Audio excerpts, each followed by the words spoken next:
बिट्टू रूही, दोनों इधर आओ। क्या मम्मी, खेलने दो ना, एक तो संडे मिलता है खेलने के लिए। चुप कर। और पहले तुम दोनों ये बताओ, मैं थाली में ये आटा निकाल कर गई थी, इसमें पानी किसने डाला? तू बता रूही, तूने ये खेल किया है ना? तूने ये सारे जग का पानी आटे में डाला है ना? बोल, सच बोल। नहीं मम्मी, मैंने ऐसा कुछ नहीं किया, मैं तो अपनी गुड़िया के साथ खेल रही थी। अच्छा, तो ये सारा कांड इस खिड़की से हुआ है। मैं भी देखती हूँ ये सुनीता मुझसे कैसे बचती है। जाओ तुम दोनों जाकर खेलो, मुझे खाना बनाना है। अनीता और सुनीता दोनों देवरानी जेठानी थे। अनीता बड़ी बहू थी और सुनीता छोटी बहू। दोनों के घर अलग थे पर उनकी रसोई आपस में जुड़ी हुई थी, क्योंकि एक ही दीवार पर बनी थी और इस रसोई की खिड़की दोनों की रसोई से मिली हुई थी। इस वजह से कोई भी चीज आर पार हो सकती थी। इसी बात का फायदा अनीता और सुनीता उठाती रहती थी। कभी अनीता सुनीता के काम को खराब करती तो कभी सुनीता अनीता के काम को बिगाड़ देती। अक्सर इन दोनों के बीच इन्हीं बातों पर लड़ाई होती रहती थी। इस वजह से दोनों की सास कमला बहुत परेशान रहती थी। अरे सुनीता, ये कैसी चाय बनाई है? चाय में चीनी की जगह नमक है। मुझे तो लगता है तुम चाय बनाना भूल गई हो। क्या कहा? चाय में नमक? मैंने चाय में चीनी डाली थी, दिखाओ मैं पीकर देखूं। सुनीता चाय पीकर देखती है तो वो भी एकदम से थूक देती है। मैं जानती हूँ ये किसका काम है। आज तो मैं अनीता भाभी से सारे हिसाब किताब करके रहूंगी। अनीता भाभी, ओ अनीता भाभी, ये है कहाँ? अच्छा, तो आज रसोई में गोभी आलू की सब्जी बनाई जा रही है, अभी बताती हूँ इन्हें। सुनीता गैस की आंच बढ़ा देती है, जिससे कढ़ाई में बन रहे सारे गोभी आलू जल जाते हैं। अरे अनीता बहू, रसोई में कुछ बनने रखा था क्या? जलने की बदबू आ रही है। हाँ, गोभी आलू रखे थे पर मैं तो धीमी आंच पर रखकर आई थी, देखती हूँ जाकर। अनीता रसोई में जाकर देखती है तो गैस की आंच बढ़ी हुई थी और गैस फुल पर थी। ये गैस को किसने तेज कर दिया? मैं तो हल्की आंच पर रख कर गई थी। ये जरूर सुनीता ने किया है। सुनीता, ये गैस तुमने तेज की है ना? हाँ, मैंने तेज की है। आपने भी तो मेरी चाय में नमक डाल दिया। अच्छा, तुमने भी मेरे आटे में पानी डाल दिया था। और मैंने जो कल कढ़ी चावल बनाए थे, आपने मेरी कढ़ी में चीनी डाल दी थी। मैंने आपको कुछ नहीं कहा। कहने को तो मेरे पास भी बहुत कुछ था, पर मैं भी अब तक चुप रही। आज तो कर लिया, दोबारा मत करना, फिर मुझसे बुरा कोई नहीं होगा। लो, हो गई शुरू दोनों फिर से एक दूसरे से झगड़ा करने। पता नहीं, मुझे तो लगता है ये सारे फसाद की जड़ ये खिड़की है। रमेश, मैं तुम दोनों से कब से कह रही हूँ इस खिड़की को बंद करवा दो। ना रहेगा बाज, ना बजेगी बांसुरी। पर ना ही तू मेरी सुनता है और ना ही वो मुकेश। माँ ठीक है, एक दो दिन के काम निपट जाए, फिर मैं किसी मजदूर को बुलाकर खिड़की बंद करवा दूंगा। अनीता और सुनीता दोनों की लड़ाई से घर में कलेश भी बढ़ते जा रहे थे। अगले 2-3 दिन तक बात फिर दब गई और इसी बीच फिर से एक बार लड़ाई शुरू हो गई। मैं जानती हूँ अनीता भाभी ने जानबूझकर छिपकली को डरा डरा कर मेरी तरफ भेजा है। वो जानती है कि मैं छिपकली से डर जाती हूँ। अरे अब तुम दोनों छिपकली पर लड़ रही हो। छिपकली तो इधर उधर भागती रहती है, इस खिड़की से उस खिड़की से, इस दरवाजे से उस दरवाजे से। अब जानवरों को थोड़ी बांध सकती हो बहू। अब अपनी रसोई में छिपकली आई तो तुम्हारा मुंह खुल गया। उस दिन जब तुमने अपनी रसोई की गंदी अलमारी साफ की थी तो उसमें से जो चूहे भागकर मेरी रसोई में आए थे, तब तुम कहाँ थी? मैं भी बहुत सहन कर रही हूँ। अब आया सास को ज्यादा तेज गुस्सा और उसने दोनों बेटों को आवाज लगाई। बस, अब तुम दोनों कुछ नहीं बोलोगी। अब जो करना है मैं करूंगी। रमेश, मुकेश, अभी के अभी जाओ और एक मिस्त्री बुलाकर लाओ जो इस खिड़की को बंद कर दे। और फिर मिस्त्री को बुलाया गया और रसोई की खिड़की बंद कर दी गई। अब रसोई की खिड़की तो बंद हो गई, पर इससे अनीता और सुनीता परेशान हो गई, क्योंकि उन दोनों के पास मन लगाने के लिए कुछ भी तो नहीं था। दोनों के बच्चे सुबह सुबह स्कूल चले जाते, सास मंदिर कीर्तन चली जाती और दोनों के पति अपने अपने काम पर चले जाते। पीछे से दोनों अपने अपने कमरों में कभी बैठी तो कभी अपनी अपनी रसोई में खाना बनाते। दोनों खिड़की की तरफ देखते तो खिड़की पर तो मिस्त्री सीमेंट लगाकर जा चुका था। दोनों थोड़ी उदास हो गई और शाम को दोनों सब्जी लेने के लिए एक साथ घर से बाहर निकली तो दोनों की नजर एक दूसरे पर पड़ी। नमस्ते भाभी, कैसी हो? मैं ठीक हूँ सुनीता, तू बता तू कैसी है? मैं भी ठीक हूँ। और कहाँ जा रहे थे?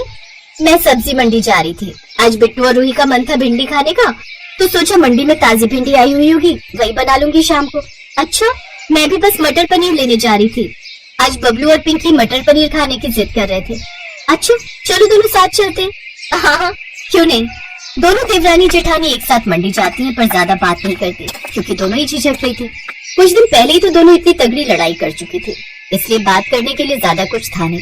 दोनों अपने अपने घर लौट आती हैं। इधर अनीता भिंडी बनाने की तैयारी करती है, उधर सुनीता मटर पनीर बना रही थी। पर कुछ तो था, बिल्कुल सूखा सूखा, और वो था दोनों का एक दूसरे को ना देखना। मम्मी, चाची के घर से मटर पनीर की खुशबू आ रही है। मेरे तो मुंह में पानी आ रहा है। अभी इस भिंडी के साथ रोटी खाओ, कल मैं मटर पनीर बना दूंगी। मम्मी भिंडी तो बबलू को भी बहुत पसंद है ना, वो आपके हाथ की भिंडी कितने शौक से खाता है। हाँ खाता तो है, थोड़ी सी दे आऊं क्या? अगर मन है तो दे आओ। इधर सुनीता भी ऐसा ही कुछ सोच रही थी। क्या हुआ मम्मी, आप तो बिट्टू भैया के लिए मटर पनीर लेकर जा रहे थे, अभी तक गए नहीं? हाँ जा रही हूँ, देखती हूँ। सुनीता भी नहीं जानती थी कि अनीता भी उसे भिंडी देने आ रही है। जब दोनों अपना अपना दरवाजा खोलती हैं तो हैरान रह जाती हैं। सुनीता तू?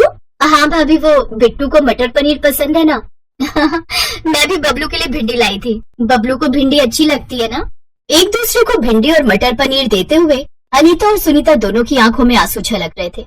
अनीता और सुनीता की रसोई के बीच की खिड़की बंद हो जाने के बाद जो घर का माहौल बन गया था वो बिल्कुल शांत था, लेकिन जल्दी ही दोनों को अपनी रसोई में अकेलेपन का एहसास होने लगा था। पहले जहाँ वो एक दूसरे की रसोई में झांक कर मस्ती किया करती थी, अब वो अकेली हो गई थी। उन्हें एहसास हुआ कि चाहे लड़ाई होती थी लेकिन एक दूसरे के साथ का अपना एक अलग ही मजा था। दोनों को समझ आ गया कि वो एक दूसरे के बिना कितना बोर हो गई हैं। अनीता और सुनीता दोनों ने अपनी अपनी गलतियों को स्वीकार किया कि अब वो एक दूसरे से कभी नहीं लड़ेंगी। दोनों में सुधार देखकर उनकी सास ने खिड़की को दोबारा खोलने का निर्णय लिया और खिड़की दोबारा खोली गई। अब एक बार फिर से सबके चेहरों पर खुशी थी। घर में हंसी मजाक और प्यार का माहौल बन गया।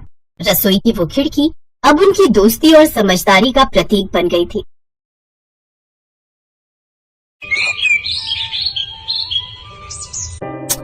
माँ जल्दी करो ना, बहुत तेज भूख लगी है। हाँ माँ जल्दी करो ना, पेट में चूहे छलांगे मार रहे हैं।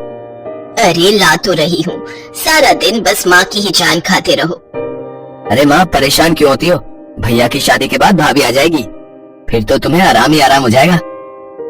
अच्छा भाभी क्यों, तू नहीं करेगा शादी? अब कोई अच्छी लड़की मिल जाएगी तो जरूर करूंगा, पर पहले आप तो कर लो।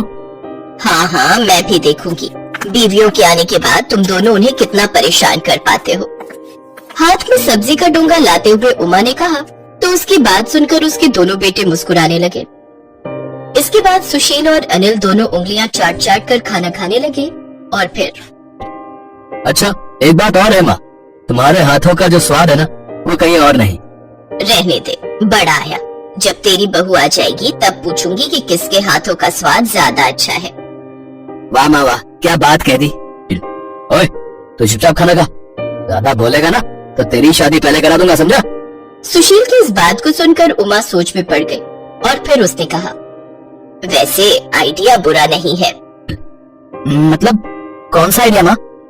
अब अनिल भी तो अब शादी के लायक हो ही गया है, ठीक ठाक कमा भी लेता है, तो तुम दोनों की शादी एक साथ ही करा देती हूँ। अरे रे ये बात कहाँ से आ गई? शादी की बात तो भैया की चल रही है ना, तो उन्हीं की कराओ, मुझे इस पचड़े से दूर रखो। और वैसे भी मैंने सुना है। क्या सुना है तूने? अरे मैंने सुना है भाई तभी तक भाई को प्यार करता है जब तक वो पति नहीं बन जाता। एक बार बीवियां आ गई तो फिर तो रायता ही फैलता है, क्यों माँ? ऐसे कैसे, मैं तो हूँ ना सब कुछ समेट कर रखने के लिए। उमा ने ये बात यूं ही नहीं कही थी। काफी सोच विचार के बाद उमा कुछ दिनों के बाद ही दो सुंदर बहुओं को अपने घर ले आई। अपने दोनों बेटों के घर बसाकर वो बहुत खुश थी, लेकिन ये वाकई इतना आसान भी नहीं था। अभी असल रायता तो फैलना बाकी था।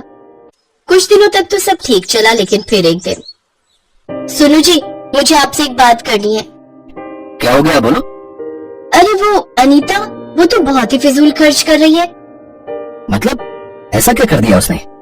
जब देखो खाने में पनीर, चाप, मुर्गा, बस यही सब बनाती रहती है। हाँ तो क्या हो गया? हुआ ये कि जो राशन 5-6 हजार में पूरा हो जाना चाहिए था, मैडम की वजह से 12-15 हजार तक पहुंच रहा है। ऐसे ही चलता रहा तो हम तो सड़क पर आ जाएंगे। अपनी पत्नी सुनीता की बात सुनकर सुशील भी सोच में पड़ गया। मगर ये कहानी सिर्फ इसी कमरे में नहीं चल रही थी, बल्कि दूसरे कमरे में भी यही हाल था।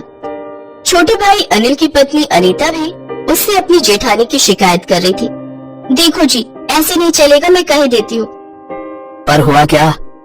तुम्हारी भाभी भिखारियों के खानदान से है क्या? अरे ऐसे क्यों बोल रही हो? सारा दिन बस दाल, चावल, पोहा, खिचड़ी यही सब बनाती रहती है।